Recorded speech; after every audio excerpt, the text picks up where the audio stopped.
Okay. Hey everybody, this is Jared Escalada, and this is episode 6 of Thrive TV, and today we have Trevis back on. And last time Trevis was on, she talked about food labels, how to look at them, a little bit of how to understand the ingredients, what you should look for in the ingredients, and how to understand calories, total fat, so on and so forth. So today, what are we talking about today? Today we're talking about comparing products. A product that is very commonly bought by people that have bad things in them and an alternative that's cleaner and healthier for you. How's that? Awesome. Looks pretty good. So we have 3 examples that we're going to go over. We're going to have an example of something that is, we'll go over the bad one first. Right. Okay, what's in it, and then we'll go over your alternative option. Right. Yeah, and then at the end, we might have a little extra something for the audience. That's right. All right, let's do it. So the first thing I want to talk about is tuna fish. I ate tuna fish for years out of the bag, which you guys are probably familiar with. And I don't know, one day I decided I'm just going to look at it to see what's in it because I was in the habit of reading labels and realized that almost all tuna fish on the market contains soy in it, which surprised me because I'm like, why would you have soy in tuna fish? So anyway, this is a very common brand out there. It was the kind I love to eat, and it says clearly right on the back of the package or the can that it contains soy. It's in the vegetable broth that the tuna's in, even though it says it's in water. So anyway, this is makes sense. I for a while could not find a tuna fish out there that did not contain soy until I came across this brand. It's a little bit pricier, like all healthy things are, but it is clean. It has no soy in it. It's also pole caught, which means that you know, they catch it on lines, and it doesn't. When they throw the net out to fish, they kind of take bad things in with the fish that we really don't want that gets mixed in there. And pole caught is a better type of tuna to eat. So you really want to eliminate soy out of your diet for a number of reasons. The first being it mimics estrogen in our bodies, which can cause hormonal imbalances in males and females. Men do not want to have a lot of estrogen in their body because it lowers their testosterone, can lead to cancer and infertility. And women do not want to be estrogen dominant because we already create our own estrogen, and to eat soy and increase even more estrogen, it can lead to cancer also. Estrogen is one of the hormones that plays a role in holding on to fat, because that's what allows women to carry babies and give birth and be mothers. So if you're estrogen dominant, you will have a hard time getting rid of some weight if that's what you're looking to do. So that's really why you want to get soy out of your diet. The other thing that it does is they feed a lot of soy to animals, so it does the same thing in animals that it does in humans. So that's why you want to look at where you're sourcing your animal protein from, and try to stick to grass-fed beef, you know, wild-caught seafood, and free-range chicken, because they don't supplement with soy. Soy is also, in our country, genetically modified, the vast majority of it.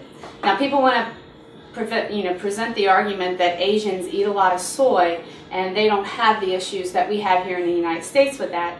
And there's a couple of reasons. Because their soy is traditionally fermented, and the fermentation process removes the bad out of the soy. Number 2, in the Asian diet, soy is a condiment and not a staple of their food like it is here in the United States. So they eat less soy than we typically do in our diet. If you want to look for tempeh or miso that's traditionally fermented, those would be okay in moderation. But the soy milks and all the soy that they put in all of our food, you need to try to avoid.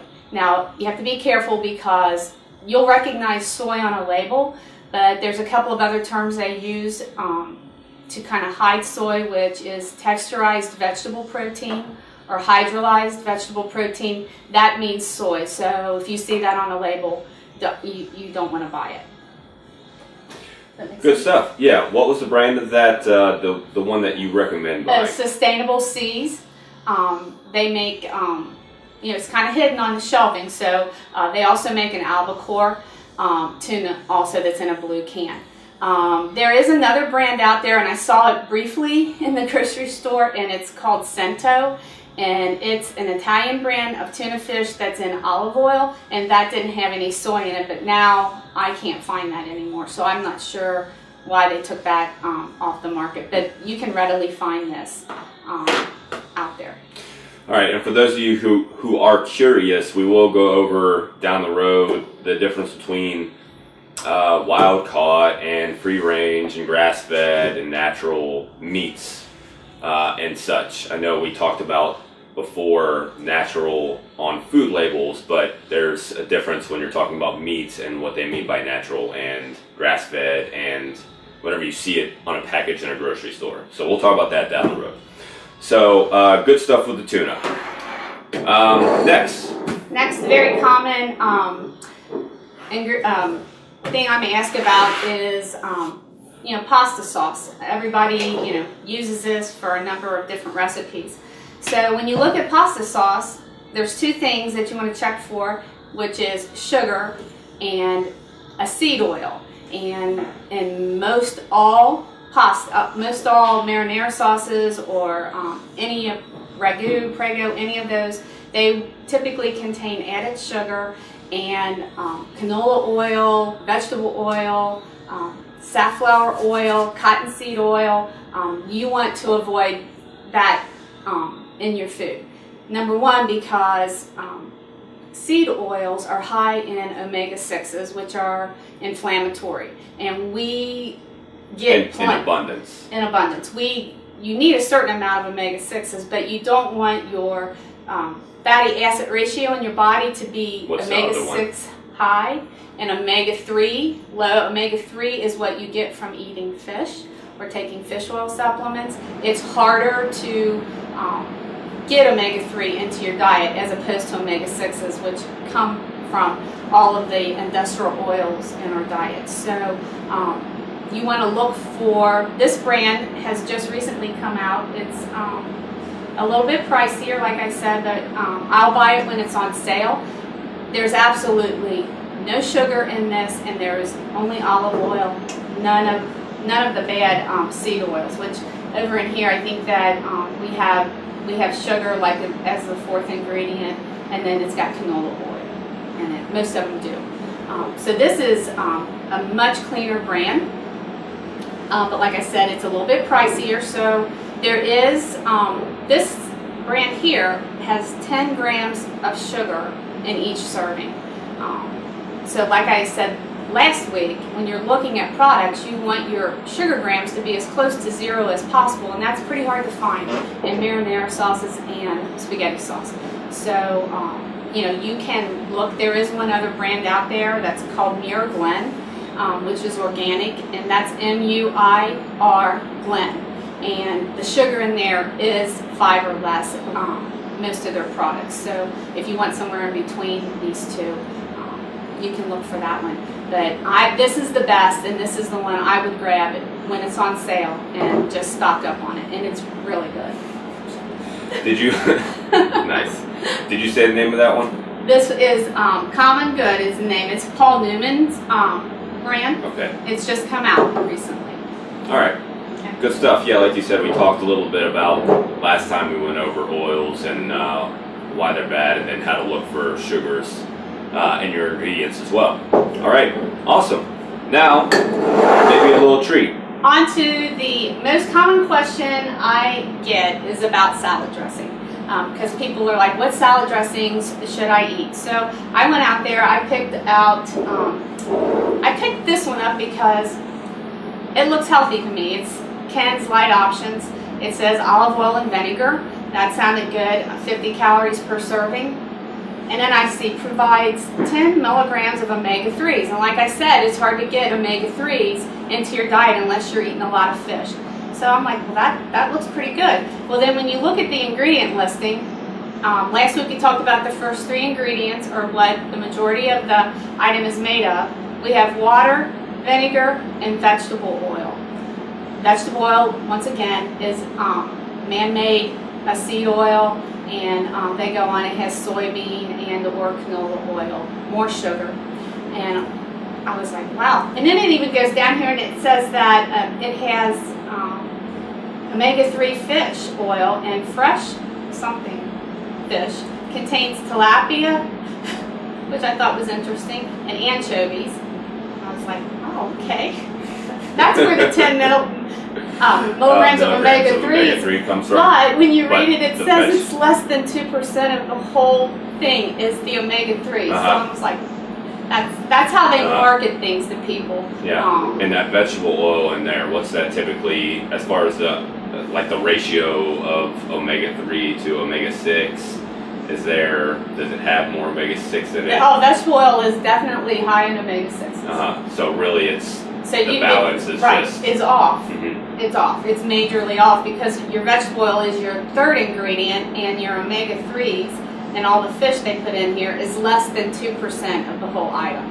So even though you get the 10 milligrams of omega-3s, not doing you any it good. doesn't talk about the 100 or 1,000 milligrams of omega-6 that's packed in there as well. You're wasting your time with that. So they have recently, I saw these. They're called Tessame, and they have a whole line of all kinds of different salad dressings and condiments and stuff out there. These are just now showing up in our grocery stores.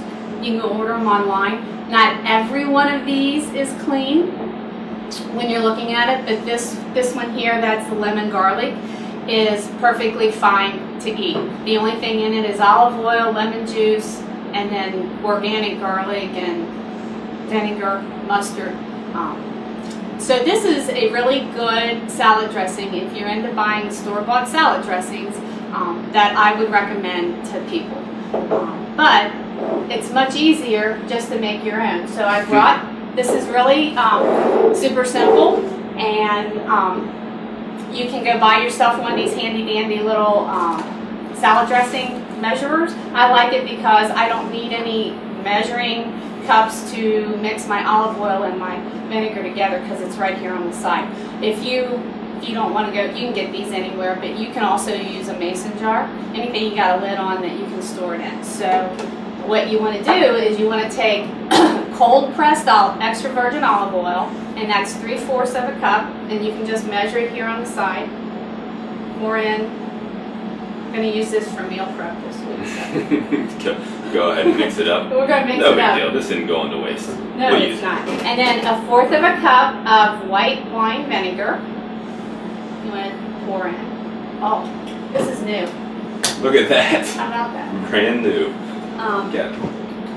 So go on and pour 1/4 of a cup of the vinegar in. So now our meal prep clients know that we make things fresh around here. Yeah, we do. Fresh. And I'll let you do this. So this is 2 cloves of garlic, crushed, not crushed, minced garlic. Just dump that in there.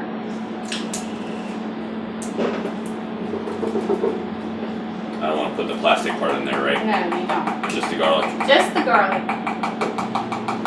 And then this is a mixture of 1/2 teaspoon of onion powder, 1/2 teaspoon of oregano, 1/2 teaspoon of, I use Himalayan pink sea salt for the minerals and it just tastes better, and 1/2 teaspoon of pepper. And you just go ahead and dump that in like that. And then you want a teaspoon of lemon juice. So I've just cut this up and you just squeeze that in there. Put the lid on it. Don't rub your eyes. No, no. It smells good, doesn't it? It does. And then Very you just shake it up and let it sit for an hour, and then there you go. You can leave that sit out on your countertop for 5 days, or you can stick it in the fridge. Now if you put it in the fridge, olive oil when it's cold thickens up, so you just have to pull it out and run some hot water on it to get it to liquefy again. But that's a really simple, cheap salad dressing that you can make yourself at home. Okay. Awesome. So we'll link up the ingredients and the measurements for the salad dressing so you guys have that. We'll have that in the description underneath the video. We'll also put the names of the items that we recommended in the description underneath the video as well. If you guys have any questions, let me know. I hope you guys enjoyed the hat today. Apparently I have alfalfa hair. So, yeah, just a little. So I wore my hat. If you guys have any questions, let us know. You can let us know at Thrive Nutrition you can follow us on Facebook. Thank you, Facebook. That's a good one to find us. Thrive Nutrition. On Instagram at Thrive for Nutrition. Or you can get Trevis. What is your email? Trevis at thriveforstrength.com. If you have any direct questions for her. Other than that, thanks for watching, and we'll see you guys next time.